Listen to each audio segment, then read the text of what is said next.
Did you wake up one day wondering how you ended up in the shit show of life, where the only joy you find every day is doom scrolling TikTok, silently wondering why you had to relearn how to part your hair in the middle, and laughing at cat videos?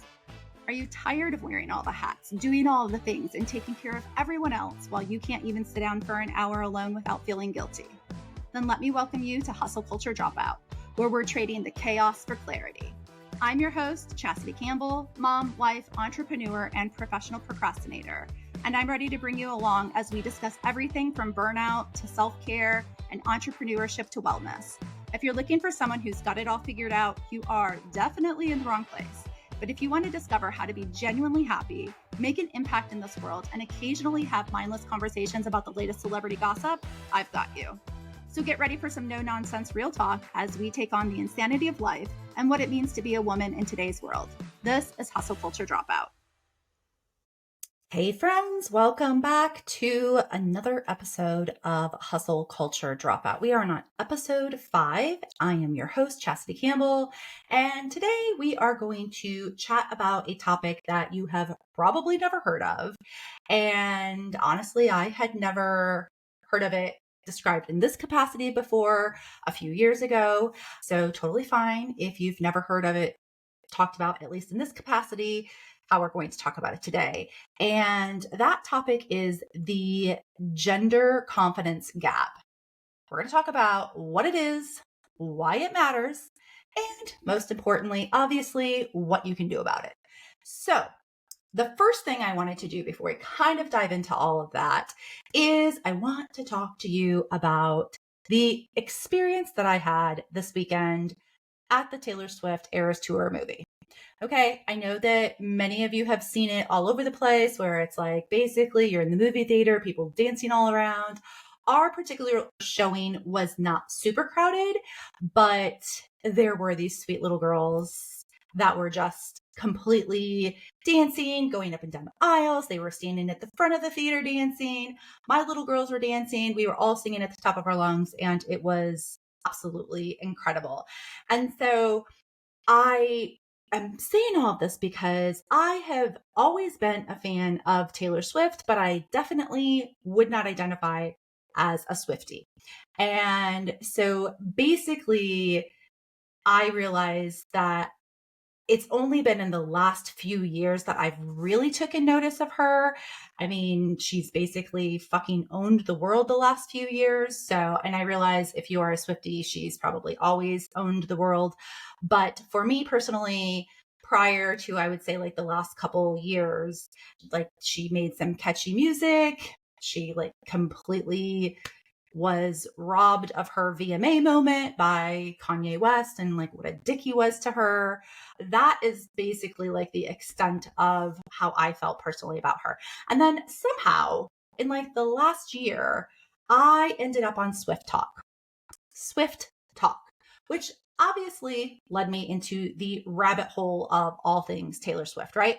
So I found out that as I was diving into this rabbit hole, that there was all of these like intrigue, like there was all this intrigue behind her lyrics and how she released albums, and people were looking for secret messages, and it was just the most crazy and like magical thing that somebody had put this much thought and effort into the way that she would release her albums, or the way that she would let everybody in on like the names of her track, like on her Midnight album, how she kind of like let everybody in on TikTok with these cute little TikToks and really, revealing the names of the tracks. And so I got completely caught up in that, along with like all of the boy drama, all the guys that did her dirty. But more than anything, I started to recognize what a brilliant songwriter she is. Like lyrically, the girl is a fucking genius. And maybe it was just where I was in life at the time, but her songs started to hit differently. And so fast forward to this weekend, and like I said, we took our youngest girls to the movie and literally had so much fun.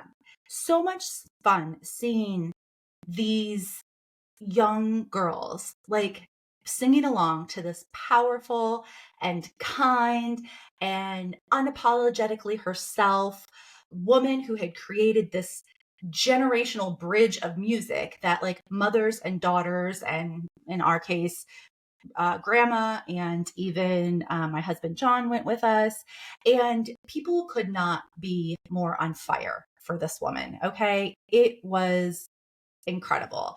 And so I had already been toying with this week's topic for the episode this week.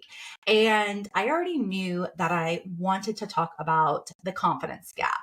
And like I said, I first learned about this a few years ago. But then after watching the movie this weekend, I specifically wanted to start talking about the gender confidence gap. Because as I left the theater yesterday, I just kept singing in my head, like, I'm so sick of running as fast as I can. Wondering if I'd get there quicker if I was a man.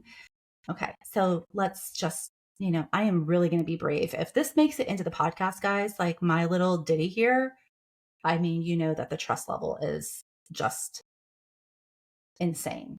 So, what I want to talk about is what exactly is the gender confidence gap. And so it's this phenomenon where women tend to underestimate their abilities and their qualifications. And shocker, men tend to overestimate their abilities and qualifications. So and this happens despite being equally or even sometimes more competent. Women often doubt themselves about their capabilities. And this self doubt can hold us back from pursuing our goals and from reaching our full potential. And so I want to just talk about that. And I want to talk about why it is crucial for us to recognize and address this gap. So, First of all, it affects every aspect of our lives, from our careers to our mental well being. The confidence gap can lead to so much. It can lead to missed opportunities. It can lead to lower pay, slower career progression.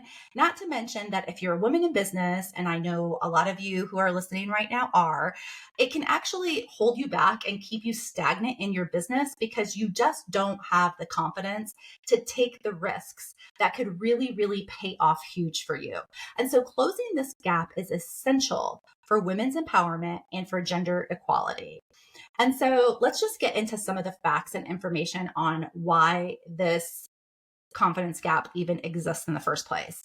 And I want to start by saying that studies have shown that it's not about a lack of skill or competence. It's about how we perceive ourselves. And so we often second guess our abilities, fearing that maybe we're not going to like meet expectations or we're not qualified enough. And so, for example, there was a study conducted by Hewlett Packard, and it found that women not only applied. For example, there was a study that was conducted by Hewlett Packard, and it found that women only applied for jobs if they met 100% of the qualifications and criteria. And then men actually applied for jobs if they only met 60% of the qualifications. So you have this gap there where it's like men will go after something even if they aren't 100% sure of it, even if they don't have 100% of the qualifications of that position. They will take at 60%. They're like, I'm at 60%, dude, I've got this. Like, we're going after it. And a lot of that just comes from their confidence. They are confident in their abilities, and they're confident in that they are capable enough that once they land the job and they are sitting behind the desk or they are running the business, that they're going to figure it out. And for some reason, women are like, nope, I got to meet 100% of these qualifications before I will even think about going after this. And so we just need to like start working towards closing the gap. And so in order to do that, we're going to talk about today 3 different actionable steps that you can start relating to and implement immediately.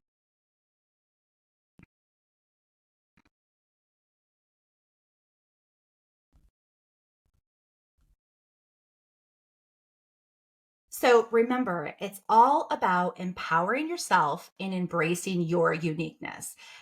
So, how can we start working towards closing the gap? I am going to offer three different actionable steps that you can relate and you can start to implement immediately. So remember, it's all about empowering yourself and embracing your uniqueness. And then also, spoiler alert, a shit ton of this doubt and this inability to be confident in ourselves comes from society and the messages that we've had drilled into our heads since the dawn of time, that if as a woman we are too assertive or we're too confident or we're too quick to promote ourselves, we are seen as arrogant, self-centered, and aggressive bitches. So what can we do to overcome this nonsense? The first thing that we need to do is we need to start acknowledging our achievements. We downplay our accomplishments all of the time. We are thinking that they're not significant enough. So you need to take the time to list your achievements, big, small, medium, whatever it is. And you need to recognize that you have overcome actual challenges in order to succeed. So it's a confidence booster and it's there to remind us that we are capable of doing this. So for me personally, when shit gets hard and I can't see through the back-to-back failures that I have to actively sit and I have to list what I've accomplished. And so I remember even personally when I started this podcast, I was thinking to myself, I have no credentials. I have no experience to share my ideas. What business do I have sharing advice on a podcast? Like, who does that? Was anybody going to even listen? I have 3 followers on Instagram. So it's not like I can bring over all these followers from my socials and have them start listening to my podcast. People barely know about my business. And besides all of that, I hate public speaking, or I hated public speaking once upon a time in college. But obviously I have grown since then. But in my mind, I'm just I hate public speaking, so I can't do this. When I was going through this process of why am I qualified to start a podcast, I had to just start listing the things that I had accomplished that put me in a position to be here and to show up. And so I grabbed my phone and I just started typing out shit into the notes app. And I literally started from when I had started my candle business and how I literally just stood one night and I was thinking to myself, this is an absolute nightmare. What I am doing, peeling these labels off of candle jars so they can be recycled. And it was such a waste of time. And so I was like, what can I do to do this better? And I had never fucking made a candle before in my life. This idea that I had was in October. I made my very first candles that I gifted. I made them in November, gifted them for the holidays. And in January, I filed my paperwork and I formed my LLC. I launched my business in April. Again, in October, no fucking clue how to make a candle. So I went from that October to January, actually forming the business, to launching in April. The following year, I actually started networking a little bit more. I started learning from other women and making connections within my industry and just the small business world. And I started learning from them and I learned how to pitch myself. And I was featured in local media outlets and I've been interviewed on other podcasts. And I rebranded myself as a personal brand to allow for more growth and more revenue opportunities. And I started this podcast. But somehow, I have a tendency to forget all of that. And so now I have to write the shit down. So I just do that personally. Like I said, grabbing my phone, typing it up in my notes app. You can start a little brag book. You can jot it down on some paper, but it is important that you take some time either every day or every week. I don't get to do it every day. I usually do it every week. I just try to go through and say, these are the few things that I did. And they can be big and they can be small. I I did yoga 3 times this week. I managed to get all of my podcast scripts lined up and ready to go. So any little accomplishment that you have is worthy of being jotted down so you can remember. So another way for you to start leveling up your confidence is to start embracing growth and learning opportunities. And so sometimes we just lack the confidence because we are so afraid to fail or make mistakes. And so we need to start understanding that making mistakes is part of learning and it's part of growing. And by embracing all of the new challenges and seeing them as opportunities to learn, we can start to boost our confidence. And so you have to remember that literally even the most successful people started out not knowing jack shit. They made a shit ton of mistakes. They failed. And it happens to everybody. So I don't know if any of you listen to the How I Built This podcast with Guy Raz.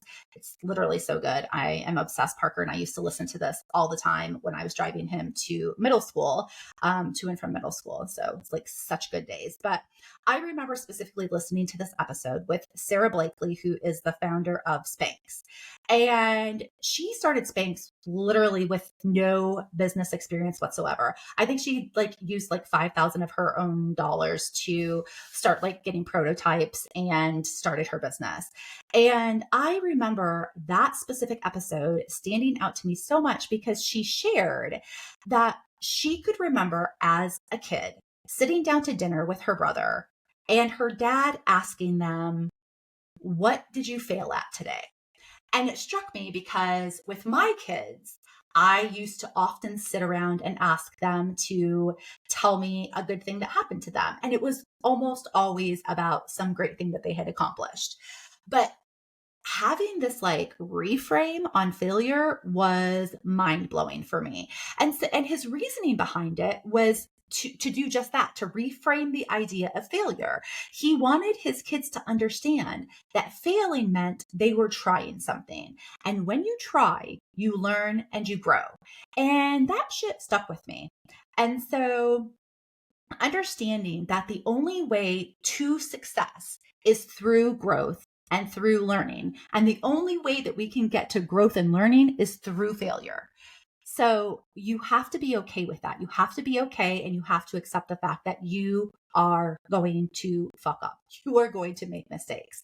We all do it. It is fine. So one of the things that I also like to do is I like to write down and I like to think to myself, what have I failed at this week? And what actionable steps can I do to learn and to take me to maybe the next step? Take me back to where I can progress, I can learn, I can grow, and get to the point where I then can achieve that goal. The last thing that I want to talk about in terms of how you can increase your confidence is by seeking support and mentorship. And this sort of goes back to what we talked about last week in episode 4 and finding your tribe and having a circle of people that really believe in you. But it almost takes it a little bit of a step further. You can't be afraid to reach out for support, whether it's from mentors or from friends or from professional resources. Surround yourself with a network of people who understand and who believe in you and your abilities. And that can significantly improve your confidence. It's going to give you a boost. You can learn from that person. And once you learn more, you naturally start to feel a little bit better, right? So seek out mentors and role models who have faced similar challenges and who can provide some guidance and encouragement. So we're all in this together. Sometimes we just need a little nudge and a little encouragement from somebody else. We need a little encouragement from somebody on the outside. So recent studies have revealed that women who have mentors are more likely to advance in their careers. And so one of the best things that I did was I sought mentorship. I found a business coach and I knew that I was in a place where I had so much to learn. And the idea of trying to go through all of that on my own was really overwhelming for me. And so I knew that I needed to have somebody help me figure out what I could do in order to get me to the next big step for my business. And so I reached out to a mentor, and she is somebody who had sort of been there, done that. And not only did she boost my confidence, but she helped me define my path. She also introduced me to, because through that mentorship program, through the program that I was in, I was able to connect with other women business owners who a lot of them were having the same struggles. And so being able to lean on one another and have this general understanding that we all were trying to figure it out. Some of us were a little bit further along in our journey. And so that really helped all of us to mentor and to be mentored. And it was a literal game changer. I will forever be grateful for that, because honestly, without that cohort, without making that decision to seek out a mentorship and to hire a business coach, I would not be sitting here talking today to you. And yes, I have mentioned before that starting a podcast was something that I had wanted to do for several years, but actually having the confidence to sit down and do this would never have happened if I wouldn't have found other women and a mentor that could sort of pour into me and be like, you've got this, you can figure this out. So besides mentors, you can build a network of peers to inspire you. So you can attend conferences, you can attend seminars, maybe that have to do with your career or different events. You can join online community. There are lots of local groups that you can join also. And like I said, this goes back into what we talked about a little bit last week in episode 4. So if you haven't listened to that, I encourage you to go listen to that, because it does kind of go a little more in depth in why it's so important to sort of build your community and have the ability to connect with other people who are in similar seasons of life as you. So surround yourself with confident, like-minded women who can give you that extra push. And so now you might be wondering why increasing our confidence is so important for work and in life. And it's not solely about career success. Having the confidence allows us to step into leadership roles. It allows us to pursue our dreams, to make our voices heard, to tell our stories. It helps us overcome the imposter syndrome that so many of us feel, and it allows us to assert ourselves in situations where our opinions and our perspective matters. People want to hear from us. People want to hear from you. So you owe it not only to yourself, but to every other woman out there who is sitting there waiting for somebody to share their story and to give them the confidence that they need to then go on and share their own story. And confidence lets us do that. It lets us tell our stories. It also plays a vital role in our mental well-being. So when we trust our abilities, we experience less stress, less anxiety. We can manage challenges better, challenges that life throw at us. We can lead a healthier, happier, and more fulfilling life.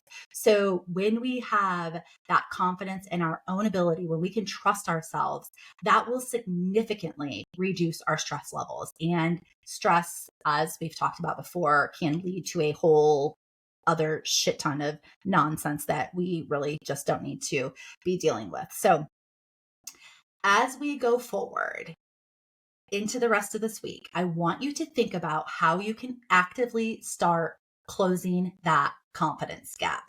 Remember that you are capable, you are deserving, you are enough. People want to hear your story. They want your perspective. They want you to share with them. So have the confidence to go out there and do it in whatever community or whatever setting that might be for you. That just might be you meeting new people and connecting with them and sharing something about yourself that then in turn gives them more confidence. And so just believe in yourself, embrace the growth, embrace the learning, start seeking some support and mentorship if you need to do that. And by doing so, we are going to empower ourselves and then just create a world where gender equality is a reality. Thank you so much for tuning in. That's it for this week.